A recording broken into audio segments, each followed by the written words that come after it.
ఓం శ్రీ శివాయ గురవే నమ. శ్రీ మహాగణాధిపతయ నమ. శ్రీమదాంధ్ర మహాభారతం కవిత్రయ విరచిత మనుశాసనిక పర్వం. కృతికర్త తిక్కన సోమయాజి. అమృతవర్షిణి ధారావాహిక 337వ రోజు తత్వదర్శిని కార్యక్రమానికి ఆధ్యాత్మిక ప్రవచకుల మీదికొండ చంద్రమౌళి రసజ్ఞులను ఆహ్వానిస్తూ, అయ్యా, నేటి వరకు మనం భూదేవి, కశ్యప, అగ్ని, మార్కండేయాదులు మహా ఋషులంతా కూడా ధర్మ విచారణ చేస్తూ గంగా ప్రాశస్త్యం, గంగా నది యొక్క వైభవం, ఆ ప్రాశస్త్యం ఏంటో దాన్ని వివరించారు. నరక ద్వారాలు ఎలా ఉంటాయి, వాటి యొక్క విశేషం ఏమిటి, ప్రామాణికంగా శీలము యొక్క ప్రాధాన్యత ఎట్టిది, ఎందుకు శీలం లేకపోతే పశువుతో సమానం, కాబట్టి మానవ జన్మకు శీలం ప్రాణం అనే ధర్మరాజుకు భీష్ముడు చెప్తా ఉన్నాడు. అలాగే తీర్థయాత్రల యొక్క స్మరణ, తీర్థరాజన్మలో గ్రుంకులీడుట, ఆ నీరు త్రాగటం, వాటి యొక్క వైభవం, నీరు ప్రాణం కాబట్టి వాటి యొక్క ఆవశ్యకత ఏంటిదో అది కూడా చెప్పుకున్నాం. ఎలాంటి వాళ్ళకి కన్యనివ్వాలి, పవిత్ర నదీ స్నానాలు, తీర్థక్షేత్రములు పాపహారాన్ని గావిస్తాయ్యా, కైలాసగిరి చిత్రకూటం జనస్థానం సేవనం, రాజ్యలక్ష్మి ప్రాప్తి నిలయాలు, నైమిసారణ్యంలో ఓ నెలపాటు నివసిస్తే పురుషమేధ ఫలప్రాప్తి, గంగా యమునుల సంగమ స్నానం మోక్ష ప్రాప్తి, వైవస్వత తీర్థాన్ని సేవిస్తే మహాభాగ్యవంతుడవుతాడు, నర్మదా నదిలో స్నానం రాజయోగ ప్రాప్తి, నిర్మల గుణము, దమము, శమము, అహింస, తపతీర్థములే, ద్వంద్వమ విదూర జీవనమే ప్రాణప్రదం. నిర్మల గుణం, దమం ఓపిక, శమం, అహింస, నా నుంచి ఏ ప్రాణికి ఇబ్బంది కలగకూడదు. అందుకనే లోకా సమస్త సుఖినో భవంతు. ఇదంతా ఎందుకయ్యా, తీర్థయాత్ర స్మరణలు చాలయ్యా. ఎవరికి? దొంగలకు కాదండి. ద్వంద్వ స్వభావం కలిగినట్టు వాళ్ళంతా కూడా దొంగలే, సంస్కృతి వినాశకారులు అవుతారు వాళ్ళంతా కూడా. పాపహరణం, తీర్థరాజముల యొక్క స్మరణ భీష్ముడు చెప్తా ఉన్నాడు. అసలు కాలు చేయి సక్రమంగా ఉండి తిరగగలిగినప్పుడు తీర్థరాజంలో సేవించగలిగినటువంటి వాడు ధన్యుడు. అత్రి మొదలగా మహామహామునులంతా కూడా శరతల్పగతులైనటువంటి భీష్ముని దర్శించుకునే నిమిత్తంగా వస్తున్నారు. నేటి విషయాను ప్రవేశం. ఆ మహర్షి గణమంతా కూడా దివ్య కాంతులతో శిష్యులతో సహా వచ్చారు. శిష్యులు అంతా పాండవుల వారికి భక్తిగా నమస్కరించారండి. గంగా ప్రాభవాన్ని భీష్ముడు చెప్తా ఉన్నాడు.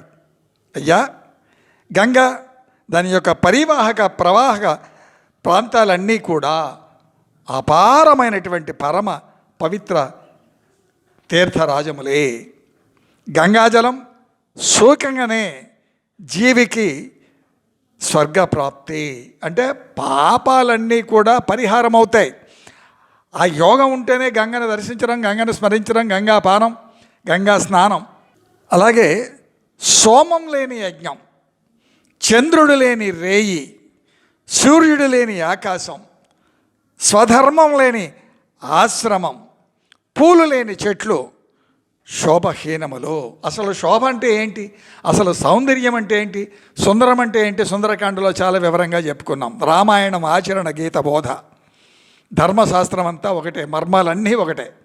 పరిపూర్ణ ఆచరణ రామాయణం. రాముడు అర్థం అవ్వాలి అంటే ముందు గీత చదవండి, గీతాసారం అర్థం అవ్వాలి క్షుణ్ణంగా, అప్పుడు రాముడు అర్థానికి వస్తాడు. నేను చదివిన విధానం అట్టిదే. గీత 9 సార్లు చదివాను, 9 అంటే 9 సార్లు. ఆపై రామాయణం 24,000 శ్లోకాలు చదివాను, ఒక 10 సార్లు, 40 సంవత్సరముల కృషి. కాబట్టి పూలు లేని చెట్లు శోభాహీనములు.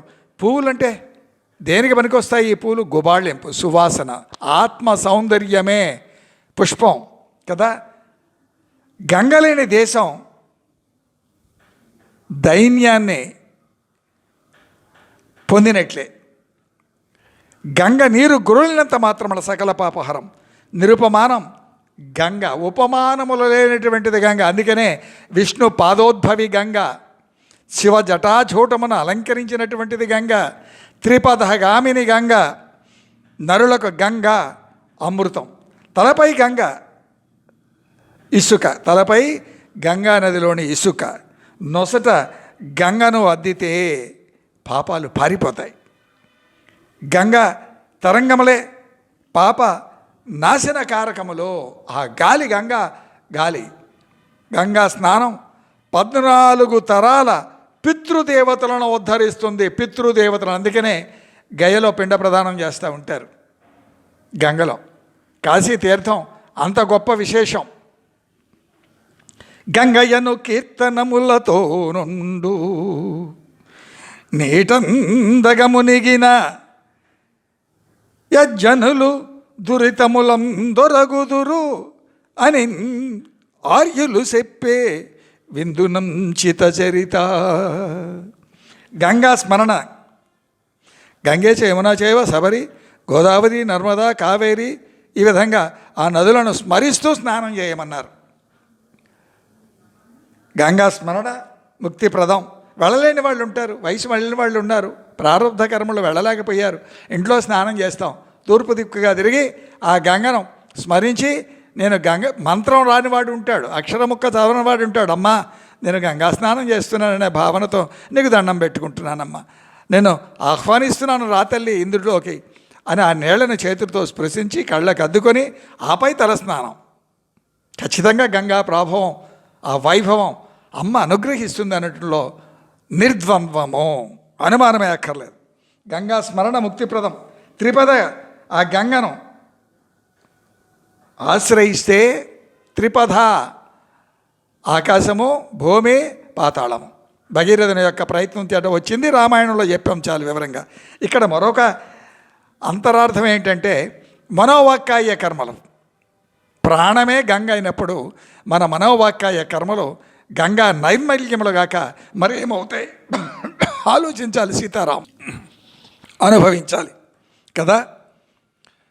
ఎవరైతే గంగను మనోవాక్కాయ కర్మల సాక్షిగా ఆశ్రయిస్తారో వాడేపో తపోధనుడు. కపిల శాపాలతో బూడిదైన సగరలో 60,000 మంది గంగా ప్రవహింపగా వారంతా కూడా స్వర్గానికి ఎగారయ్యా. ఇది గంగా మహత్యం. నేను రామాయణంలో చాలా వివరంగా గంగా అవతరణ ఘట్టాన్ని వివరించాను. అయ్యా, దర్శించర శక్తి కలిగియు దర్శించినటువంటి వాడు పశుప్రతిముడు, కాకపోతే 2 కాళ్ళ పశువు అంతే. దర్శించగలిగిన శక్తి కలిగి కూడా దర్శించినటువంటి వాడు. అంధ సమానుడు. జ్ఞాననేత్రం లేదు, భక్తి లేదు, శ్రద్ధ లేదు, ద్వంద్వ వైఖరి.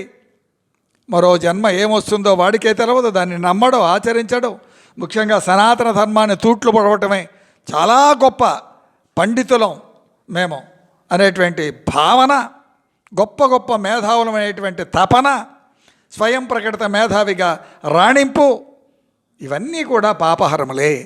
ఇంద్రాది దేవగణములే గంగను కావాలనుకొని కొనియాడగా ఈ మానవులు అనుకొనవలదా? అసలు మనం దేన్ని నమ్మం, దేన్ని అనుకుంటాం?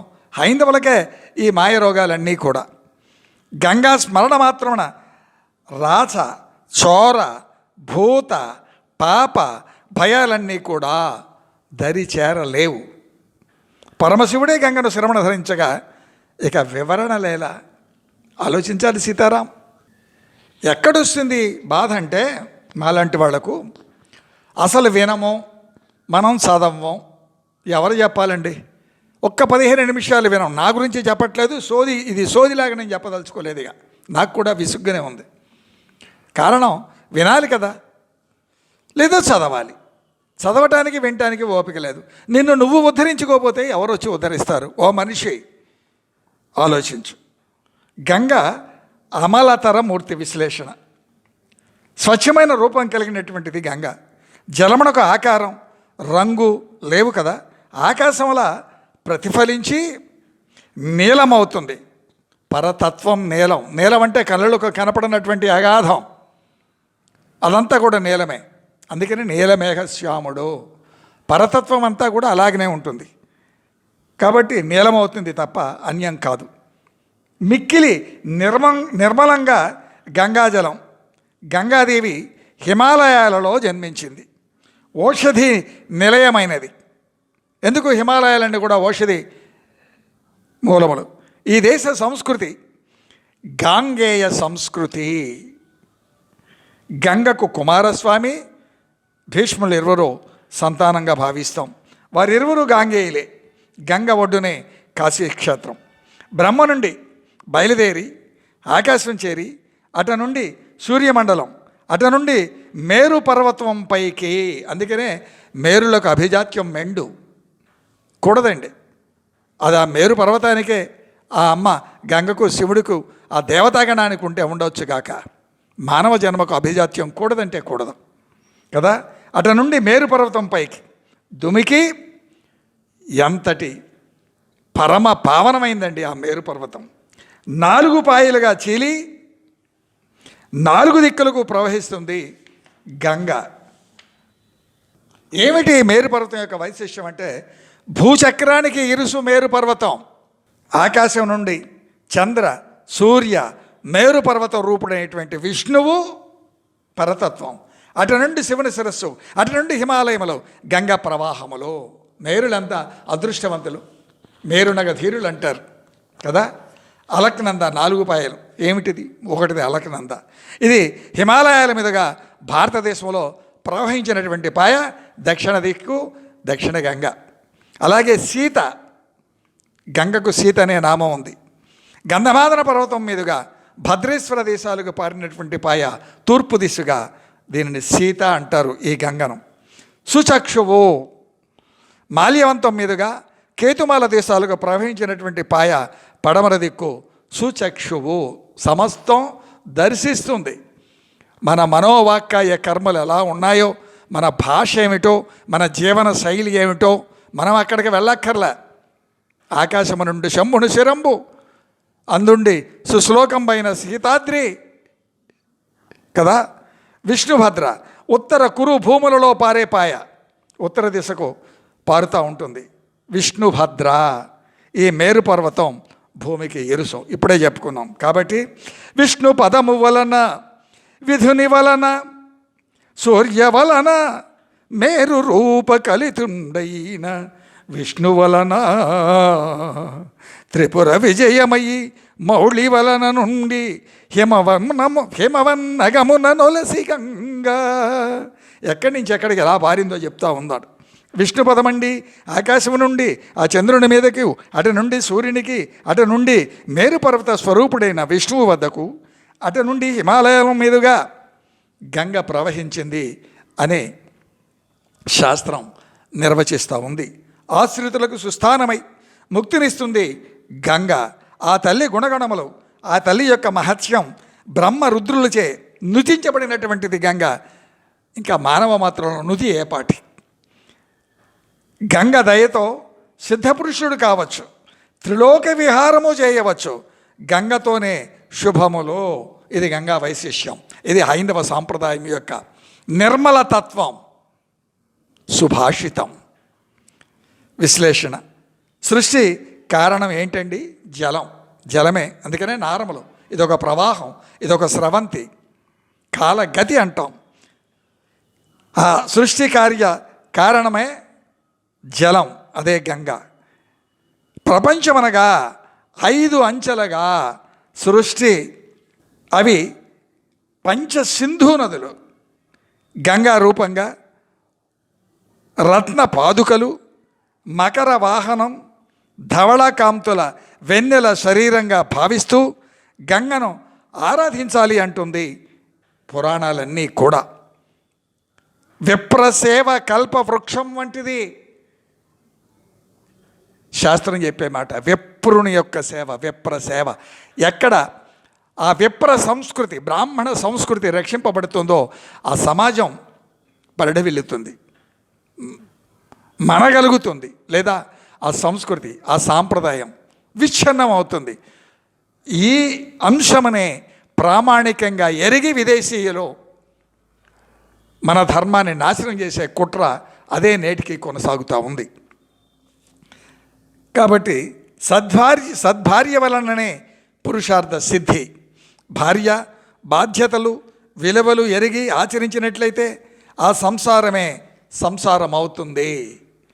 ఎవరండి? భార్య బాధ్యతలు విలువలు ఎరిగి ఆచరించాలి. అందుకనే మాతలు విన మనవి గర్భస్థ శిశువులకు వినిపించ ప్రార్థనాన్ని మొత్తుకోవటంలో ఆంతర్యం. మహాశక్తి స్వరూపిణి స్త్రీ. ఒక్క స్త్రీ ఉద్ధరించబడితే వంశము ఉద్ధరించబడుతుంది. తనకన్నా వాళ్ళమే కదా మనం అంతా.